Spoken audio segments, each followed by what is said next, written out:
People talk about being strong, but no one tells you what happens when strength runs out. When you wake up tired even though you slept. When simple tasks feel like mountains. When life hasn't destroyed you loudly, but quietly. Consistently. This is not a story about success. It's a story about survival.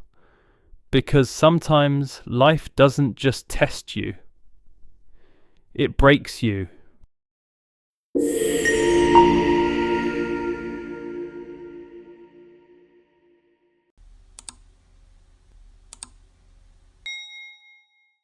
He lived a simple countryside life, not poor, not wealthy, just steady.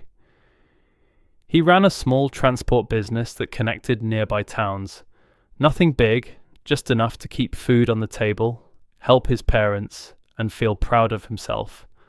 For years it worked, slowly, honestly, predictably. Then came the decision that changed everything. A larger contractor approached him with an offer. Expand the business, take on more responsibility, earn more money. It sounded like growth. He hesitated at first. Expansion meant loans, commitments, pressure. But everyone around him encouraged it. This is your chance. If you don't take risks, you'll stay small forever. You're capable. Don't think small. So he agreed. He borrowed money, signed papers he barely understood, put everything he had into one direction. For the first few months, it looked promising. Then payments started coming late. Fuel costs rose. Repairs increased. The contractor stopped answering calls consistently. And one morning, he woke up to an empty schedule. No explanation, no warning.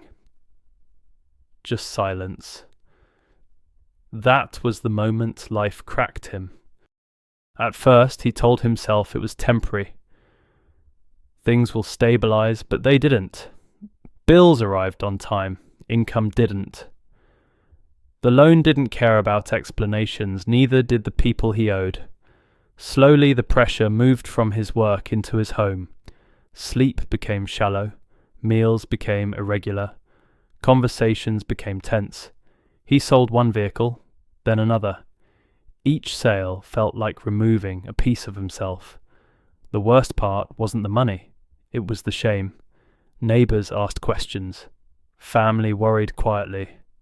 People who once admired his courage now looked at him with sympathy. And sympathy hurt more than criticism. He stopped talking much, stopped planning, stopped believing that effort automatically led to results.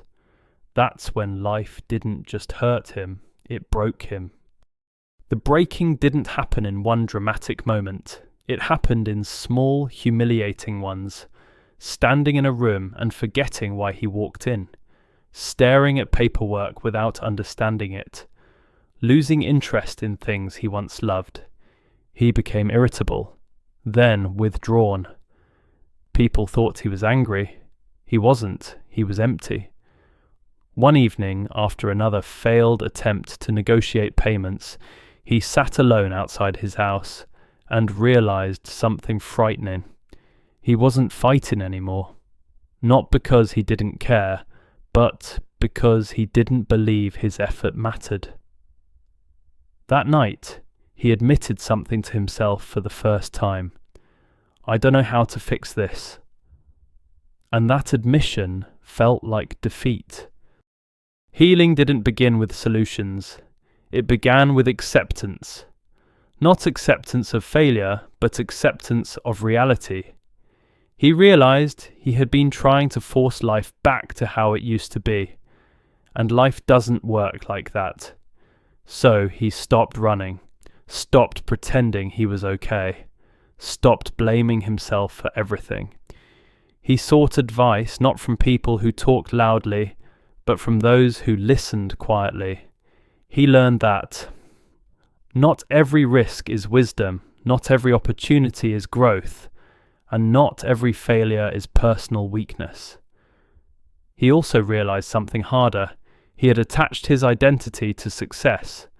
When success left, he felt worthless. That belief had done more damage than the business ever did. Little by little, he rebuilt, not the business, but himself. He restructured the debt, simplified his life, let go of the version of himself that needed to prove something. And for the first time in a long while, he could breathe again. This is what life taught him when it broke him. Life does not break you to destroy you. It breaks you to remove what cannot survive the next version of you. Sometimes the collapse is not punishment, it's correction. If life has broken you, understand this. You are not weak for feeling tired. You are not failing because things fell apart. You are not behind because you had to stop and heal.